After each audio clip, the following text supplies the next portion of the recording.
নমস্কার।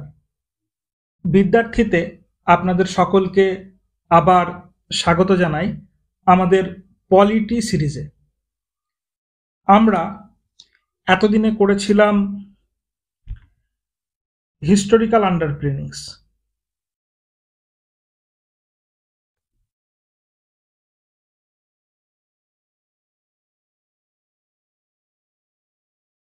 তারপর আমরা মেকিং অফ দ্য কনস্টিটিউশন চ্যাপ্টারটি কমপ্লিট করেছি।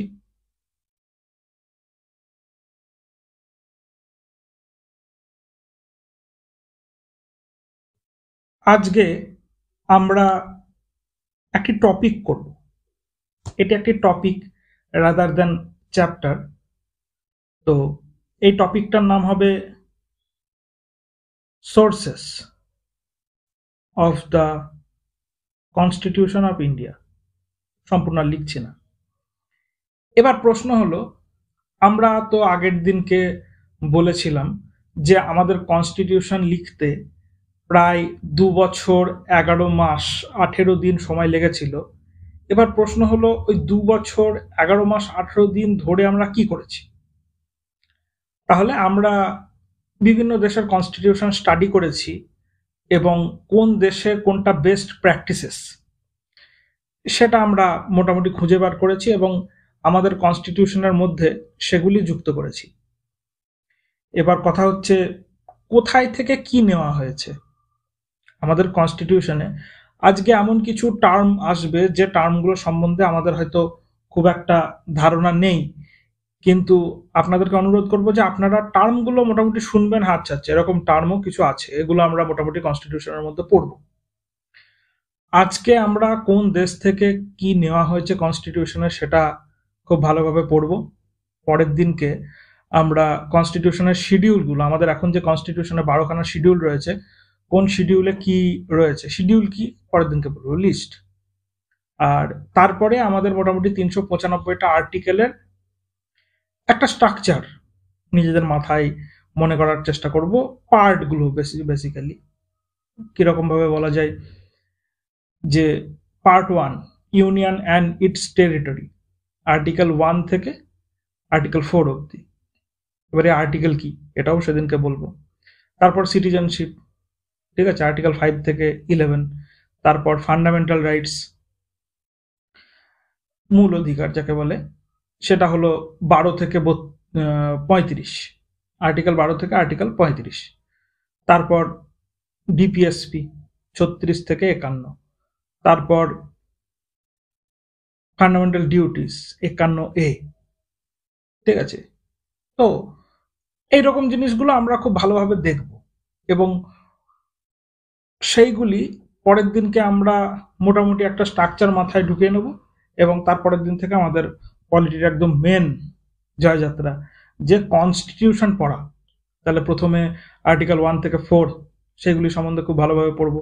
তারপরের দিন যতদিন করে সময় লাগে, একদিনে হলে একদিন, নাহলে 2 দিন। ফান্ডামেন্টাল রাইটস হতে একটু বেশি সময় লাগবে, ডিপিএসপি হতে একটু বেশি সময় লাগবে। তো আমরা যথাযথ এগিয়ে যাবো এবং পলিটি সাবজেক্টটা আস্তে আস্তে আমরা শেষের দিকে এগোবো। তো আজকে আমরা পড়বো sources of the constitution of India. প্রথমে বলে রাখি আমরা কারা। আমরা বিদ্যার্থী, আমাদের উদ্দেশ্য এডুকেশন ফর অল, সবার কাছে যেন স্বল্প মূল্যে কোয়ালিটি এডুকেশন পৌঁছে যায়, এটাই আমাদের লক্ষ্য। আপনাদের যদি আমাদের উদ্দেশ্য ভালো লেগে থাকে তাহলে আমাদের চ্যানেলকে সাবস্ক্রাইব করবেন, লাইক ও কমেন্টের মাধ্যমে আপনাদের প্রতিক্রিয়া জানাবেন। আপনারা আমাদেরকে মেলও করতে পারেন, bidarthi.contact@gmail.com। তো চলুন শুরু করা যাক আজকের sources of the constitution of India. আমরা হিস্টোরিক্যাল আন্ডারপিনিংস এর দিনকে শেষ পড়েছিলাম গভর্নমেন্ট অফ ইন্ডিয়া অ্যাক্ট 1935।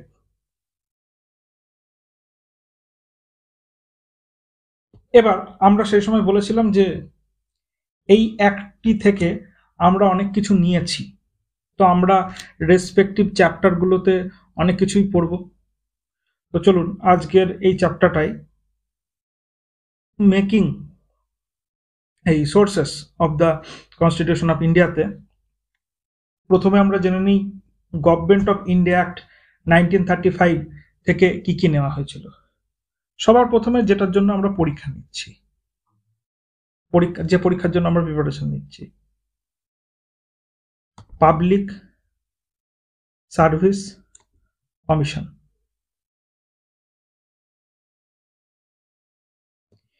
এটা নেওয়া হয়েছিল গভর্নমেন্ট অফ ইন্ডিয়া অ্যাক্ট থেকে। যে সিকোয়েন্সে বলছি সেই সিকোয়েন্সে মনে রাখতে হবে না, কিন্তু যতগুলো বলছি ততগুলো মনে রাখতে হবে। হ্যাঁ, অবশ্যই মনে রাখতে হবে, কারণ পরীক্ষায় যে কোনো একটা তুলে দেবে, দিয়ে বলবে এটা কোথা থেকে নেওয়া হয়েছে, অথবা এখান থেকে কি নেওয়া হয়েছে, বা এখান থেকে এর মধ্যে কোনটা নেওয়া হয়নি। ঠিক আছে, তো যে কোনো রকম ভাবে কোশ্চেন আসতে পারে, তো আমরা মোটামুটি সবই জেনে নেব। 2 নম্বর হলো office of governor. Office of governor বলতে কি, রাজ্যপাল এর অফিস, এর কাজকর্ম। যে রাজ্যপাল বলে একটা কি বলবো ইনস্টিটিউশন থাকবে, একটা সংস্থা থাকবে, বা একটা আমাদের দেশে একটা বডি থাকবে, অফিস অফ গভর্নরের। তারপরে আমাদের রাজ্যের এখন রাজ্যপাল কে, আপনারা এটা কিন্তু কমেন্ট বক্সে লিখবেন।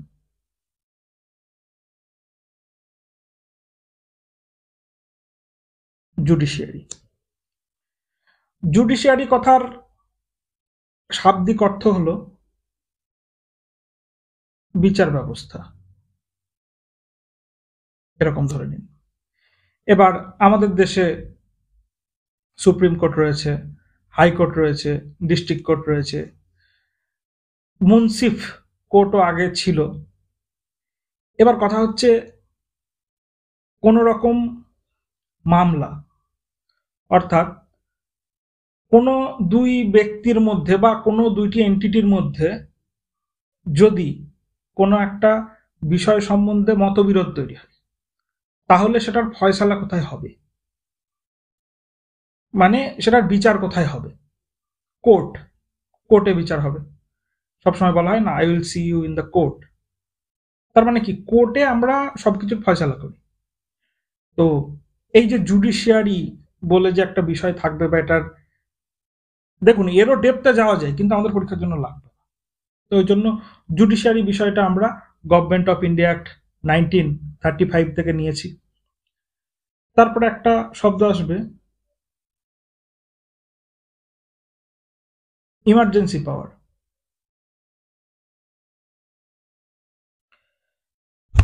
এবার এটাকে যদি আমরা বাংলায় লিখি কি বলবো, জরুরি অবস্থা। জরুরি অবস্থা চালু করার মতো ক্ষমতা, বা জরুরি অবস্থা এটা কি, এগুলো আমরা সব খুব ডিটেলে পড়বো। ঠিক আছে, আমরা আজকে শুধু শব্দগুলোর সঙ্গে একটু একাত্ম হই, আর কোন জায়গা থেকে কি নেওয়া হয়েছে সেটার সঙ্গে আমরা একটু দেখার চেষ্টা করছি। এবার এমার্জেন্সি পাওয়ার বলতে কি, যে স্টেটে কোনো এক জায়গায় আর্ম রেবেলিয়ান শুরু হয়েছে।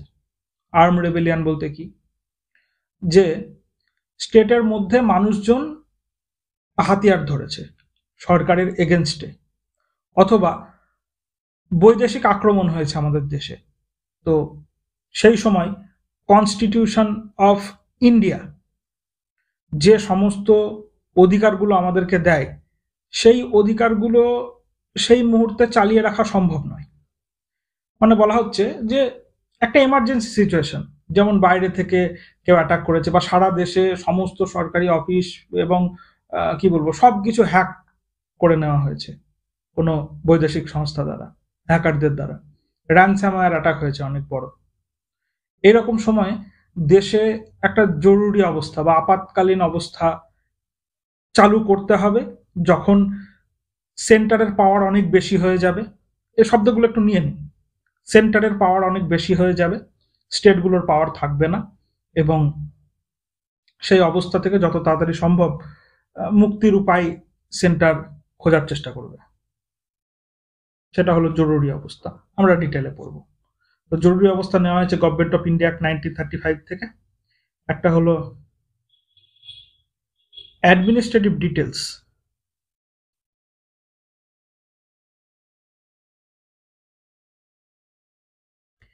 এই বিষয়টা কি, যে সিস্টেম কেমন ভাবে চলবে, এই টার্মটা মনে রাখুন যে অ্যাডমিনিস্ট্রেটিভ ডিটেলস, এটা নেওয়া হয়েছে গভর্নমেন্ট অফ ইন্ডিয়া 95 থেকে। আর ফেডারেল স্কিমস,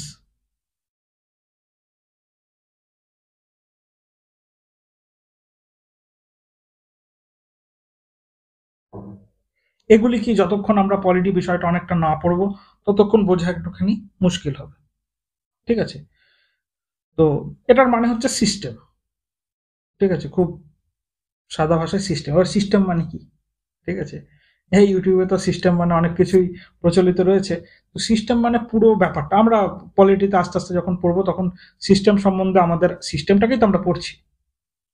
তো এগুলো নেওয়া হয়েছে গভর্নমেন্ট অফ ইন্ডিয়া অ্যাক্ট 1935 থেকে। তাহলে ছটা জিনিস, একটা হলো পাবলিক সার্ভিস কমিশন, একটা হলো এমার্জেন্সি প্রভিশন, একটা হলো অফিস অফ গভর্নর, একটা জুডিশিয়ারি, আর ফেডারেল স্কিম আর অ্যাডমিনিস্ট্রেটিভ সিস্টেম। মনে থাকবে আমাদের? বেশ। এরপরে আমরা দেখব কানাডা।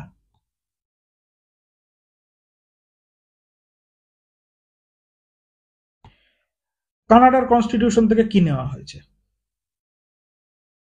ঠিক আছে, এবার আমাদের দেশে খেয়াল করবেন যে যখনই মানে রাজ্যের থেকে কেন্দ্র বেশি শক্তিশালী। এটা শুধুমাত্র একটা কথা বলে দিলাম সেই জন্য নয়, আমরা এটা যখন কনস্টিটিউশন পড়বো আস্তে আস্তে আমরা বুঝতে পারবো যে আমাদের কনস্টিটিউশনটা রচনা এমন ভাবে হয়েছে যে centre is powerful than state. ঠিক আছে, যদিও রাজ্য ব্যবস্থা রয়েছে, রাজ্য ব্যবস্থাকে বলা হয় ফেডারেশন। তার মানে federation with a strong centre.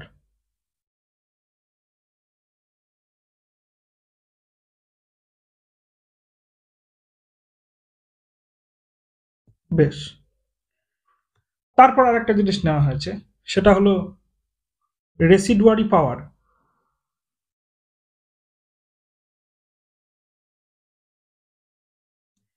Remains with centre. এটা মানে কি? দেখুন, কনস্টিটিউশন অফ ইন্ডিয়া যে সময় লেখা হয়েছিল সেই সময় কিছু এন্টিটি ছিল না, সেগুলো পরবর্তীতে এসেছে। উদাহরণ যেমন ইন্টারনেট, মোবাইল, আইটি, এই যে বিষয়টা, ইনফরমেশন টেকনোলজি, এই যে পুরো বিষয়টা, দেখুন এটা 1950 সাল যে সময় আমাদের কনস্টিটিউশন লাগু হয়েছে সেই সময় পৃথিবীতেই এর অস্তিত্ব ছিল না। আমরা বুঝতে পারছি। বা কি বলবো, বন্য পশু পাখি, এদের যে কিছু ফান্ডামেন্টাল রাইটস থাকে, বন্য আপনি এখন একটা বন্য পশু পাখি মারলেই কিন্তু আপনাকে জেলে ভরে দেবে। তার মানে কি, বন্য পশু পাখিরও কিন্তু কিছু অধিকার আছে। আপনি যখন তখন একটা কুকুর মেরে দিতে পারেন না, আপনি যখন তখন বন থেকে একটা বাঘ বা হাতি শিকার করতে পারেন না। ঠিক আছে, হাতিকে মেরে তার দাঁত দুটো বের করে নেওয়া হয়, কে কি বলা হয়, ইললিগাল পোচিং। ঠিক আছে, আমরা দেখবো পরবর্তীতে এনভায়রনমেন্টের মধ্যে আমরা পড়বো, এগুলো কিন্তু খুবই খতরনাক জিনিস।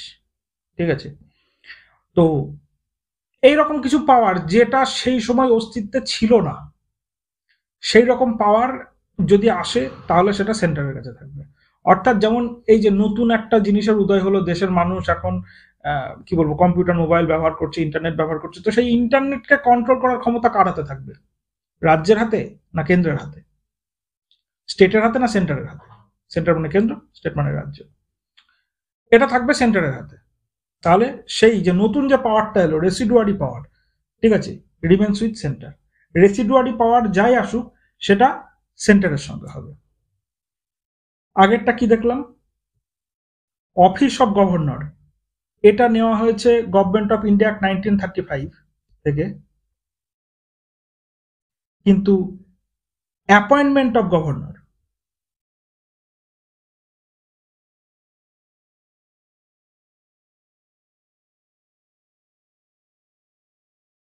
অর্থাৎ রাজ্যপালকে কিভাবে অ্যাপয়েন্ট করা হবে, এই জিনিসটা কিন্তু আমরা নিয়েছি কানাডার কনস্টিটিউশন থেকে। আমাদেরকে কনফিউজ করলে চলবে না, পরীক্ষায় দেখতে হবে কি লেখা আছে, অ্যাপয়েন্টমেন্ট অফ গভর্নর লেখা আছে না অফিস অফ গভর্নর লেখা আছে।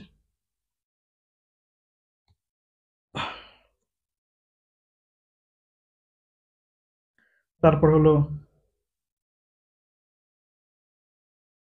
Advisory jurisdiction of supreme court.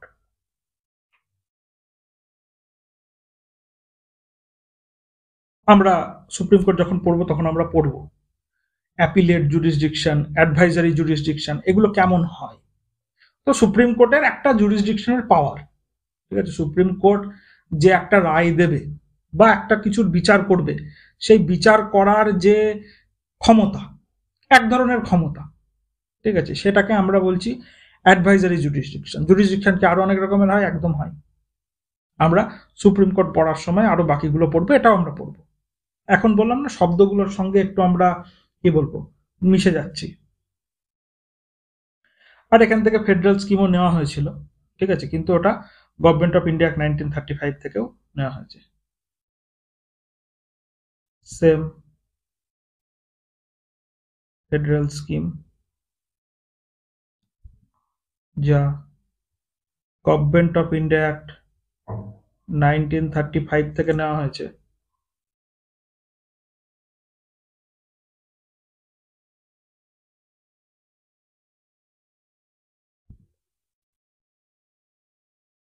এখান থেকেও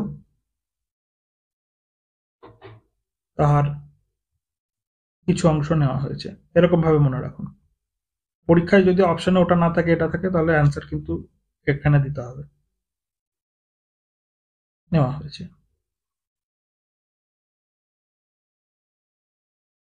বেশ, তাহলে কানাডার কনস্টিটিউশন থেকে কি কি নেওয়া হয়েছে? একটা হলো federation with a strong centre, তারপর residuary power remains with centre, appointment of governor, আর advisory jurisdiction of supreme court, আর সেম ফেডারেল স্কিম যেটা গভর্নমেন্ট অফ ইন্ডিয়া 1935 থেকে নেওয়া হয়েছিল, সেটারও কিছু অংশ এখান থেকে নেওয়া হয়েছে।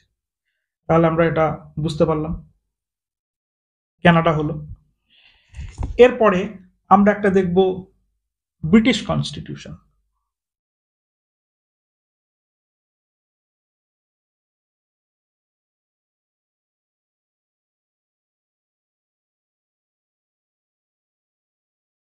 ক্লাসটা মনে হচ্ছে একটু লম্বা হবে।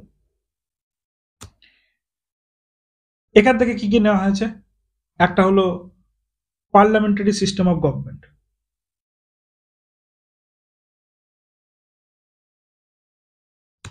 Parliamentary system of government. তারপর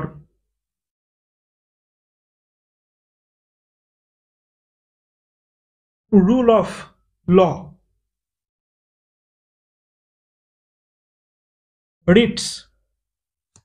রিটস কি আমরা খুব ভালো করে ফান্ডামেন্টাল রাইটসে দেখব। একটা হলো সিঙ্গেল সিটিজেনশিপ, আর একটা হলো স্পিকার অফ লোকসভা। আমরা বলছি এগুলো কি, আগে আমরা লিখে নিই। তারপরে হলো বাইক্যামেরালিজম,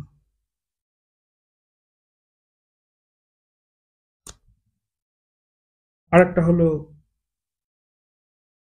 লেজিসলেটিভ প্রসিডিওর।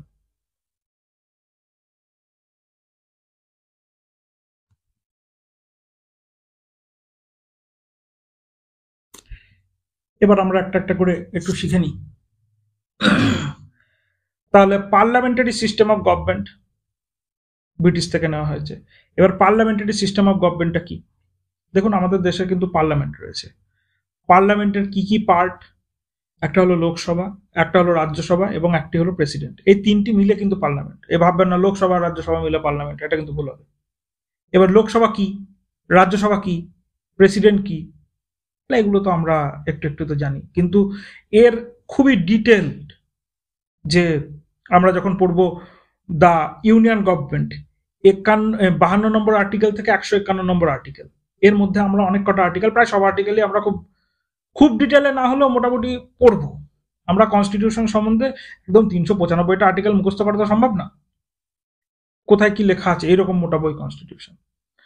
আপনারা কনস্টিটিউশন অফ ইন্ডিয়ার একটা অ্যাপ আছে, অ্যাপটা ডাউনলোড করে কখনো কখনো দেখতে পারেন, অথবা বেয়ার অ্যাক্ট, ঠিক আছে, এটা কি বলবো, নেট থেকে ডাউনলোড করে নেবেন, সেখান থেকে পড়তে পারেন। লক্ষ্মীকান্ত বই, সেখান থেকে পড়তে পারেন। 3টি সোর্স বলে দিলাম, এই 3টি সোর্সের বাইরে যাওয়ার প্রয়োজন নেই। প্রথমে এনসিআরটি পড়ে নিতে পারেন। যদি ডাইরেক্ট লক্ষ্মীকান্ত পড়তে চান, আমি যে আমরা যে কোর্সটা করাচ্ছি, আশা করছি সেটা করার পরে আপনারা লক্ষ্মীকান্ত পড়লে বুঝতে পারবেন। I will try my best, তারপরে দেখা যাক। তো rule of law, parliamentary system of গভর্নমেন্টটা বোঝা যাচ্ছে তো, যে লোকসভা, রাজ্যসভা, প্রেসিডেন্ট, এরকম দুটো হাউস থাকবে। অ্যাকচুয়ালি দুটো হাউস থাকবে, এটার অর্থ বাইক্যামেরালিজমও বটে, যে দুটো হাউস থাকবে। আর পার্লামেন্টারি সিস্টেম অফ গভর্নমেন্ট একটা পার্লামেন্ট থাকবে, ঠিক আছে, সেন্ট্রাল পার্লামেন্ট থাকবে।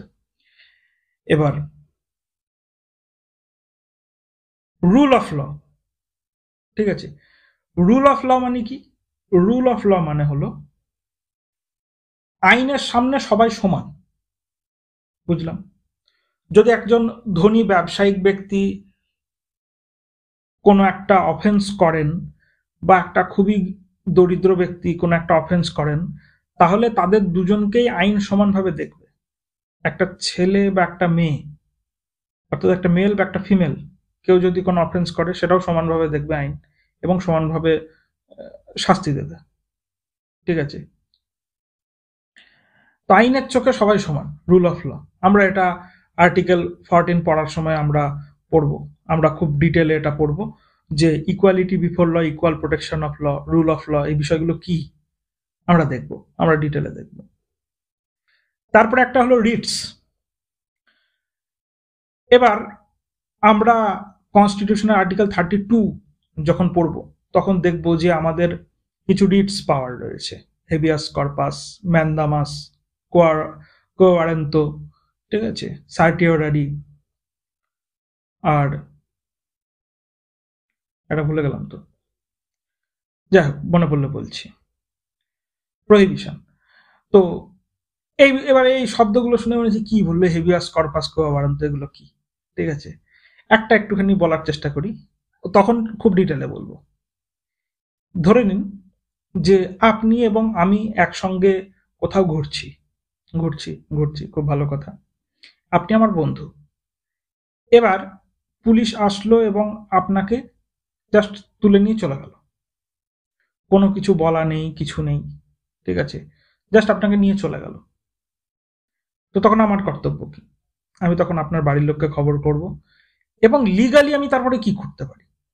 লিগালি এরপরে আমি কোর্টে যাব পরের দিনকে, এবং পরের দিনকে হেবিয়াস কর্পাস বলে একটা রিট হয়, সেই রিট অ্যাপ্লিকেশন করব, ঠিক আছে, কোর্টের উপরে। এবার তাতে কি হবে, যে আমি এটা জানতে চাইছি যে পুলিশ আমার বন্ধুকে 24 ঘন্টার মধ্যে কোর্টে কেন প্রেস করছে না, যদি 24 ঘন্টার বেশি হয়ে যায়। এটা নিয়ম যে পুলিশ যখনই কাউকে ধরবে 24 ঘন্টার মধ্যে তাকে কোর্টে পেশ করতে হবে, বা ম্যাজিস্ট্রেটের সামনে পেশ করতে হবে, ঠিক আছে। যদি না করা হয় তাহলে আমরা রিটস পিটিশন করব। পিটিশনটাকে আমি অ্যাপ্লিকেশন বলছিলাম, পিটিশন, রিটস পিটিশন করব। একটু একটু বোঝা গেল তো যে রিটস বিষয়টা কি? হেভিয়াস কর্পাস রিট পিটিশন করছি, কোন রিট? হেভিয়াস কর্পাস রিট, ঠিক আছে, একটু একটু বুঝলাম তো। তারপরে কোন একটা ব্যক্তি, আজকাল আমরা দেখি যে রাস্তায় বেরোলেই পুলিশরা, ঠিক আছে, গাড়ি ধরে এবং কি বলবো, চাবি খুলে নিয়ে বাইকারদেরকে বলে, এই তোমার লাইসেন্স কোথায়, ঠিক আছে। যদি সেটা ট্রাফিক পুলিশ না হয়, আপনি তাকে জিজ্ঞেস করতে পারেন যে কেউ বাড়েন তো, ঠিক আছে, যে আপনার এই আমাকে লাইসেন্স চেক করার অধিকারটা কোন আইনে আছে, আপনি এটা কি চেক করতে পারেন? দেখবেন কি জবাব দেয়। ঠিক আছে, তো তার অর্থ হলো যেটা আপনার জুরিসডিকশন তার বাইরে কি আপনি কিছু করছেন, আপনার কি সেটা করার অধিকার আছে, এইরকম কিছু জিজ্ঞেস করতে চাইছি আমি সামনের জনকে। এইরকমই ব্যাপারগুলো। ঠিক আছে, এটার মানে হচ্ছে কেউ পারেন তো। ঠিক আছে, আমরা আরো দেখব। ঠিক আছে, প্রহিবিশন, সার্টিওরারি, এগুলো আমরা দেখব। তারপর হলো সিঙ্গেল সিটিজেনশিপ। সিঙ্গেল সিটিজেনশিপ মানে কি, ভারতবর্ষের যদি আপনি সিটিজেন হন তাহলে পৃথিবীর আর অন্য কোনো দেশের সিটিজেন আপনি হতে পারবেন না। আমাদের দেশে সিঙ্গেল সিটিজেনশিপ। আপনারা শুনে থাকবেন যে আলিয়া ভাট, ওনার ব্রিটিশ সিটিজেনশিপ রয়েছে। আবার অনেক ব্যক্তিত্ব শুনবেন আপনি যে ফ্রান্সের সিটিজেনশিপও রয়েছে, আবার ইউএসএ সিটিজেনশিপও রয়েছে। এরকম হয়, অনেক দেশ ডিউয়াল সিটিজেনশিপ অ্যালাউ করে। যেমন আমরা আমাদের পাশেই যদি তাকাই, পাকিস্তানে, তো পাকিস্তানের বেশিরভাগ বিজনেস পার্সন বা বেশিরভাগ অ্যাডমিনিস্ট্রেটিভ যে সমস্ত লোকজন কাজ করেন বা সেনাতে যে সমস্ত বড় বড় অফিসাররা রয়েছেন, বেশিরভাগেরই ডিউয়াল সিটিজেনশিপ থাকে, ইউএসএ সিটিজেনশিপ থাকে। ঠিক আছে, পাকিস্তানের সঙ্গে সঙ্গে। তো পাকিস্তানের সিঙ্গেল সিটিজেনশিপ নয়, কিন্তু আমাদের দেশে সিঙ্গেল সিটিজেনশিপ। এটা কোথা থেকে নেওয়া হয়েছে? ব্রিটিশ কনস্টিটিউশন থেকে। তারপর স্পিকার অফ লোকসভা, এটা আমরা খুব ভালোভাবে লোকসভার মধ্যে পড়ব। স্পিকার অফ লোকসভা, লোকসভাতে এখন বর্তমানে রয়েছেন ওম বিড়লা। দেখবেন এক ব্যক্তিত্ব ডায়াসে বসে থাকেন, মানে চেয়ার টেবিল নিয়ে, এবং বাকিরা সবাই সামনে চিৎকার চেঁচামেচি করে। মানে চিৎকার চেঁচামেচি মানে কি, ডিবেট অ্যান্ড ডিসকাশন করে। মেনলি যে লেজিসলেটিভ ওয়ার্কস, ওইগুলো লেজিসলেটিভ ওয়ার্কস। তো সেই কাজগুলো এক পক্ষের লোককে একবার দাঁড় করাবেন, অন্য পক্ষের লোককে একবার দাঁড় করাবেন, অন্যরা বকলে বলবেন এ প্লিজ স্টপ, প্লিজ স্টপ। ঠিক আছে, আপনি চুপ করুন, আপ বলিয়ে, আপ বলিয়ে। ঠিক আছে, উনি করেন। উনি হলেন লোকসভার স্পিকার। ঠিক আছে, আর লোকসভার এই রাজ্যসভার ক্ষেত্রে হলে উনি হচ্ছেন চেয়ারম্যান, আর রাজ্যসভার চেয়ারম্যান হচ্ছে আমাদের ভাইস প্রেসিডেন্ট, ভিপি। তো লোকসভার স্পিকার, এই যে বিষয়টা, এটা হচ্ছে ব্রিটিশ কনস্টিটিউশন থেকে নেওয়া হয়েছে। তারপর বাই ক্যামেরালিজম, মানে কি সেন্টারে একটা ক্ষমতার কেন্দ্র থাকবে, স্টেটে একটা ক্ষমতার কেন্দ্র থাকবে। দেখুন, আমাদের প্রত্যেকটা রাজ্যে বিধানসভা রয়েছে এবং সেন্টারে সেন্ট্রাল পার্লামেন্ট রয়েছে, লোকসভা, রাজ্যসভা এবং প্রেসিডেন্ট। যদি আপনাদের এটা ক্লিয়ার নাও থাকে, আস্তে আস্তে ক্লিয়ার হয়ে যাবে। ঠিক আছে, তো বাইক্যামেরালিজম আমরা নিয়েছি ব্রিটেন থেকে। আর লেজিসলেটিভ প্রসিডিওর, ল বানানোর যে প্রক্রিয়া, আমরা এটা খুব ডিটেলে পড়বো। যে প্রথমে লোকসভায় যদি একটা বিল পেশ হয়, তাহলে লোকসভায় পাশ করতে হবে, তারপরে সেটা রাজ্যসভায় পাশ করতে হবে, তারপরে সেটা প্রেসিডেন্ট সাইন করবে, তারপরে সেটা গেজেট নোটিফিকেশনে বার হবে, তারপরে সেই লটা নোটিফাই হবে। দুম করে পাশ হয়ে গেল মানেই কিন্তু সেই লটা লাগু হলো না, সে লটা পাশ হয়ে গেল। ঠিক আছে, এই যে প্রসেসটা, লেজিসলেটিভ প্রসিডিওর, ল বানানোর যে প্রসেসটা, এটা আমরা নিয়েছি ব্রিটিশ কনস্টিটিউশন থেকে। বেশ, এরপরে আমরা দেখব ইউএসএ। ঠিক আছে, ইউনাইটেড স্টেটস অফ আমেরিকা।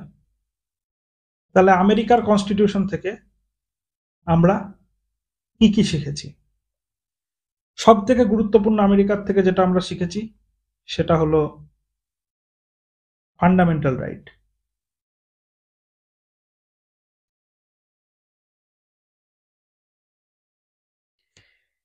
এটাকে বলা হয় মূল অধিকার।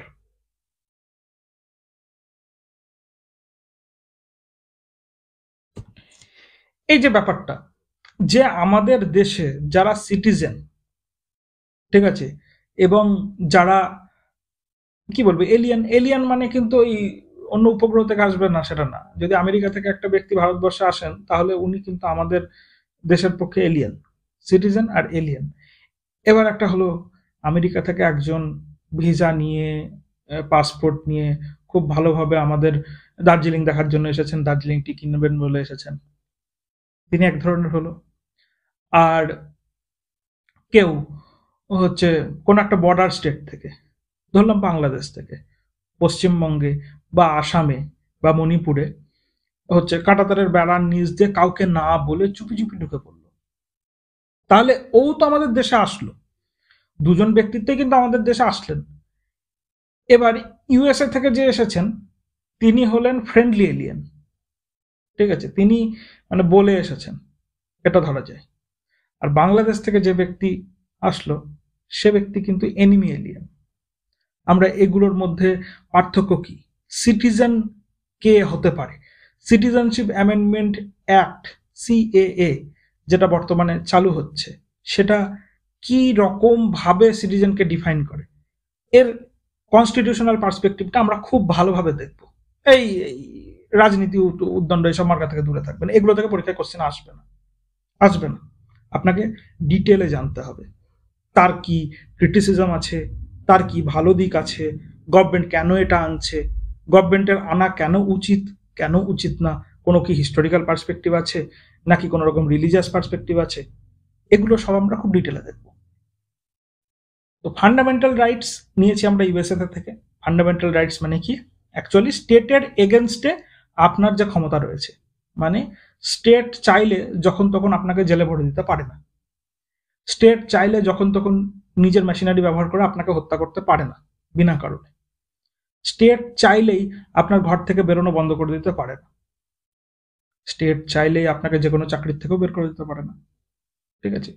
আমরা দেখব যে আপনি ভারতের পশ্চিমবঙ্গ থেকে উড়িষ্যায় যেতে চাইছেন, বললেন যে আমি জগন্নাথ দেবের দর্শনে যেতে চাই, এবার উড়িষ্যার পুলিশ বলল যে না আপনাকে যেতে দিতে পারবো না। কেন? এমনি, এটা স্টেট বলতে পারে না। কেন? এটা যদি করে তাহলে কি হবে?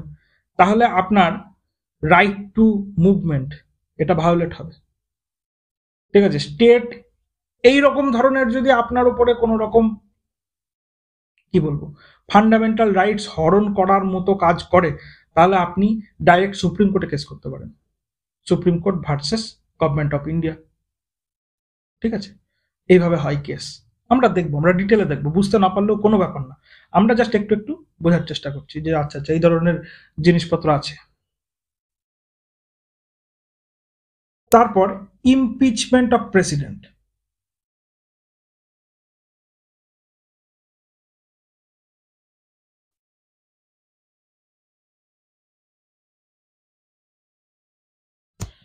একটা কথা হয় ইমপিচমেন্ট আর একটা কথা হয় রিমুভাল, দুটো মানেই সরিয়ে দেওয়া। আপনি একটা কলেজের হেডমাস্টার বা হেডমিস্ট্রেস, আমি কি করলাম, আমি আপনার উপরের পোস্টে রয়েছি এবং আমি আমার ক্ষমতা প্রয়োগ করে আপনাকে হেডমাস্টার বা হেডমিস্ট্রেসের সিট থেকে সরিয়ে দিলাম, আপনার বদলি করে দিলাম বা আপনাকে ডিমোশন করে দিলাম। এই যে ব্যাপারটা মানে কি, আপনাকে রিমুভ করে দিলাম ওই জায়গা থেকে, ওই সিটটায় বসেছিলেন আপনি, আপনার সিটটায় বসার পাওয়ারটা আমি ছিনিয়ে নিলাম। এই যে ব্যাপারটা, যে প্রেসিডেন্ট মানে কি রাষ্ট্রপতি, রাষ্ট্রপতিকে কিভাবে ইমপিচমেন্ট করা হবে। দেখুন, ইমপিচমেন্ট কথাটা হচ্ছে একটু বড় মাপের কথা, ঠিক আছে, আর আরেকটা হলো রিমুভাল, এই কথাটা হচ্ছে ছোট মাপের কথা।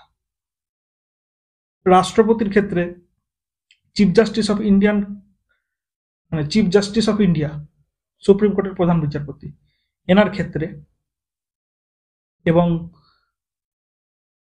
ইলেকশন কমিশনার, এদের ক্ষেত্রে আমরা ইমপিচমেন্ট শব্দটি ব্যবহার করি, যে এদেরকে সরালে, এদেরকে নিজের জায়গা থেকে সরানো মানে ইমপিচমেন্ট করা হচ্ছে, অনেক বড় মাপের প্রসেস, খুব কঠিন প্রসেস।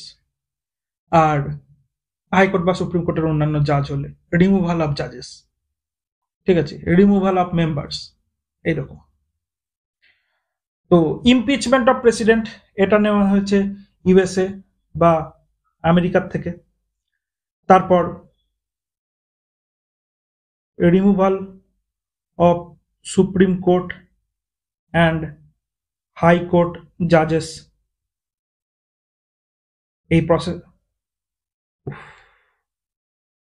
JUDGES জাজেস, মানে সুপ্রিম কোর্ট বা হাই কোর্টের কোন একটা জাজকে তার সিট থেকে কিভাবে সরাতে হবে, এটা আমরা ইউএসএ বা আমেরিকা থেকে নিয়েছি। আমেরিকাতে খুব শক্তিশালী একটা ব্যাপার আছে, জুডিশিয়াল ইন্ডিপেন্ডেন্স।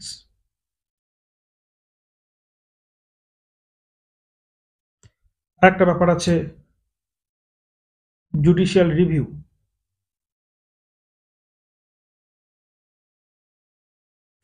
এ দুটিও আমরা নিয়েছি ইউএসএ থেকে, আমাদের মনে থাকবে। তারপর উপরাষ্ট্রপতি, পোস্ট অফ ভাইস প্রেসিডেন্ট, ইহাও আমরা নিয়েছি ইউএসএ থেকে। ঠিক আছে, তাহলে fundamental rights, impeachment of president, removal of supreme court and high court জাজেস, জুডিশিয়াল ইন্ডিপেন্ডেন্স, জুডিশিয়াল রিভিউ, তারপর পোস্ট অফ ভাইস প্রেসিডেন্ট। একটা কথা আসবে, খুব শক্ত কথাটা, ইকুয়াল প্রোটেকশন অফ ল। দেখুন, এটা আমরা যখন আর্টিকেল, ভালোভাবে লিখি, LAW, এটা আমরা যখন আর্টিকেল 14 পড়বো, আমরা বললাম যে ব্রিটেন থেকে যেটা নেওয়া হয়েছে রুল অফ ল বা ইকুয়ালিটি বিফোর ল, আর একটা হলো ইকুয়াল প্রোটেকশন অফ ল। এই আইডিয়া দুটি খুব ভালোভাবে পড়বো সেই সময়। তো ইকুয়াল প্রোটেকশন অফ ল কথাটা নেওয়া, মানে এই আইডিয়াটা নেওয়া হয়েছে আমেরিকার থেকে। দেখুন, কথাটা হচ্ছে আমাদের কনস্টিটিউশনে যা লেখা আছে সেটা আপনি একবার রিডিং পড়ে আপনার একটা মানে মনে হলো যে এটা লেখা যাচ্ছে, আচ্ছা আমি সব বুঝে গেলাম, ওইভাবে কিন্তু হবে না। আমাদের কনস্টিটিউশনে অ্যাকচুয়ালি কি লেখা আছে এটা ইন্টারপ্রেট করার অধিকার রয়েছে আমাদের সুপ্রিম কোর্টের।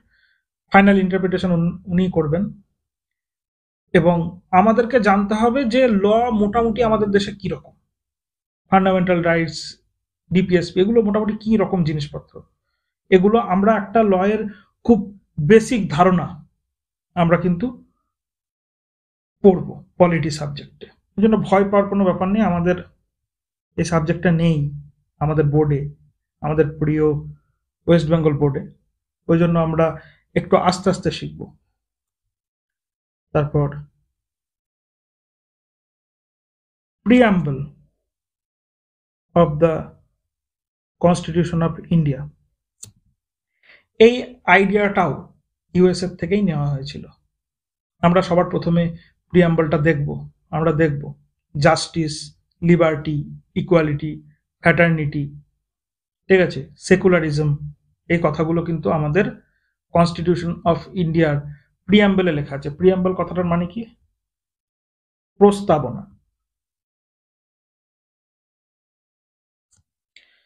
আমাদের মনে থাকবে? তাহলে দেখুন, আমরা আজকে আস্তে আস্তেই করি। সবার আগে আমরা দেখলাম গভর্নমেন্ট অফ ইন্ডিয়া 1935 থেকে কি কি নেওয়া হয়েছে। Public service commission, office of governor, judiciary, emergency power, administrative details আর ফেডারেল স্কিম।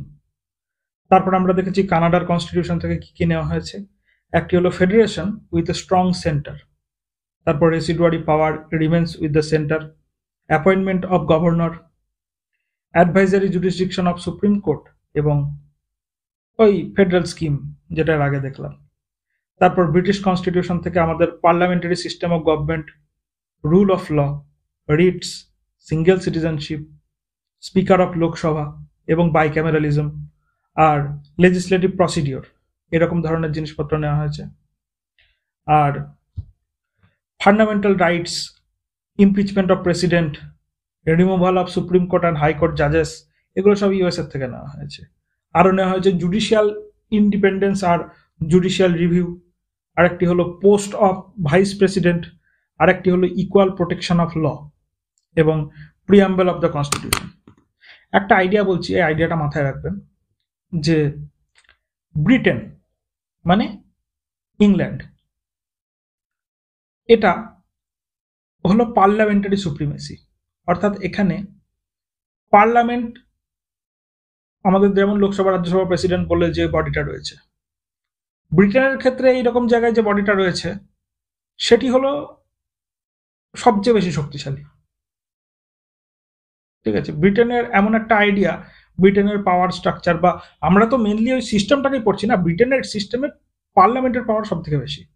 আর আমেরিকা, ইউএসএ সিস্টেমে সুপ্রিম কোর্টের পাওয়ার সবচেয়ে বেশি, ফেডারেল কোর্টের পাওয়ার সবচেয়ে বেশি। যা বলবেন যে জুডিশিয়ারি, এর পাওয়ার সব থেকে বেশি। মনে থাকবে, পার্লামেন্টারি সুপ্রিমেসি হচ্ছে ব্রিটেনে আর জুডিশিয়াল সুপ্রিমেসি হচ্ছে ইউএসএতে। তো আমরা দুটো জায়গা থেকে আইডিয়া নিয়েছি, এই জন্য আমাদের সুপ্রিম কোর্টও প্রচন্ড পাওয়ারফুল এবং আমাদের পার্লামেন্টও প্রচন্ড পাওয়ারফুল। আর আমরা কিসের জন্য প্রিপারেশন নিচ্ছি? এক্সিকিউটিভ হওয়ার জন্য। তাহলে লেজিসলেটিভ, এক্সিকিউটিভ আর জুডিশিয়ারির মধ্যে লেজিসলেটিভের পাওয়ার অনেক বেশি, জুডিশিয়ারির পাওয়ারও অনেক বেশি। আমাদের দেশে দুটোই মোটামুটি সুপ্রিম। আপনি বুঝতে পারবেন যখন শেষ অবধি পড়া হবে কনস্টিটিউশন, আপনি বুঝতে পারবেন যে খুব ভালোভাবে আমাদের balance of power. Balance of power মানে কি, যে এই যে লেজিসলেটিভকে কতটা পাওয়ার দেওয়া হয়েছে, জুডিশিয়ারিকে কতটা পাওয়ার দেওয়া হয়েছে, এক্সিকিউটিভকে কতটা পাওয়ার দেওয়া হয়েছে, আর তার কতটা ইন্ডিপেন্ডেন্স। মানে লেজিসলেটিভের পাওয়ার যদি সবচেয়ে বেশি হয়, তাহলে লেজিসলেটিভে যারা বসে থাকবে তারাই নিজেকে রাজা মনে করবে এবং মানে তাদের যা ইচ্ছা তাই করে ফেলবে। কিন্তু আমাদের কনস্টিটিউশন এটাকে হতে দেয় না। চেকস অ্যান্ড ব্যালেন্সেস রয়েছে। তাহলে ডক্ট্রাইন অফ চেকস অ্যান্ড ব্যালেন্সেস আগের দিনকে আমরা দেখেছিলাম, এগুলো প্রয়োগ হচ্ছে। আপনারা একটু অ্যাক্টিভ লার্নিং এর চেষ্টা করবেন আস্তে আস্তে করে।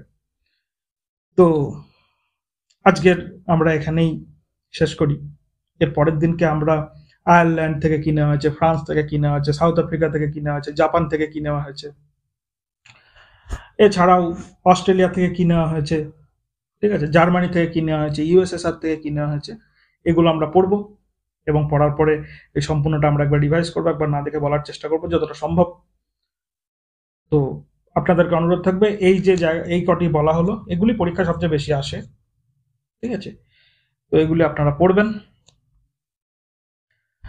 আমরা বিদ্যার্থী, আমাদের উদ্দেশ্য এডুকেশন ফর অল, সবার কাছে যেন স্বল্পমূল্যে কোয়ালিটি এডুকেশন পৌঁছে যায়, এটাই আমাদের লক্ষ্য। আপনাদের যদি আমাদের উদ্দেশ্য ভালো লেগে থাকে তাহলে আমাদের চ্যানেলকে সাবস্ক্রাইব করবেন, লাইক ও কমেন্টের মাধ্যমে আপনাদের প্রতিক্রিয়া জানাবেন। আপনারা আমাদেরকে মেলও করতে পারেন vidyarthi.contact@gmail.com এ। এতক্ষণ আমাদের সঙ্গে থাকার জন্য আপনাদেরকে অনেক অনেক ধন্যবাদ। নমস্কার।